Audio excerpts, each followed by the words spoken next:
I spoke with a producer when I was initially starting to write scripts, and he said to avoid having any involvement with the WGA until you have a few scripts sold under your belt.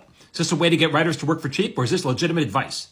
I love how that producer worded it. Was he wearing brass knuckles? Let's not get the Writers Guild involved here. You don't want the Writers Guild. You don't want more money. You don't want residuals. You don't want health benefits. You don't want pension contributions. No. You want to stick with me. Look, I got to be honest. There's a whole world of these like low budget movies that I know nothing about. And I guess they hire non-guild writers because I guess the script is not the script is not important to them. If it was, they would want to hire the best writer they could. They'd want, and those writers, we swim in the pool called the Writers Guild. That's where we can be found.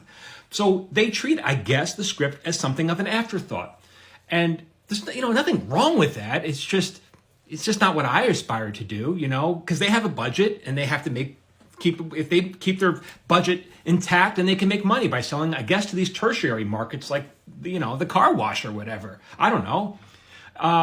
If that's what you want to do, again, there's no shame in it, but you'll learn so much more. You want to be in the Writers Guild. That's where you want to be, right? And ideally, you'll get on a staff of a TV show with other Writers Guild members, and that's where you do the most of your learning. You want to be just good enough to get hired, and then you'll learn so much more. So much of what I've learned at the feet of really great, successful writers like Steve Levitan and Greg Daniels and Chris Lloyd, amazing writers, but not just them. I've also learned from the people that they hired. So the co-executive producers underneath them, equally talented, if maybe not as successful, but again, talent and success aren't necessarily the same thing in this business. And I've learned so much from these people.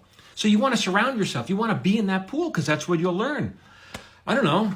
I mean, go ahead and make these movies, but I don't know. And by the way, you shouldn't be getting advice from that guy, screenwriting advice. You should get screenwriting advice from a screenwriter, right? You don't want to get screenwriting advice from 7-Eleven Spielberg over here. He's not, 7-Eleven Spielberg. Can he do that? All right, for more tips, keep following me here. I'm Michael Jamin, writer.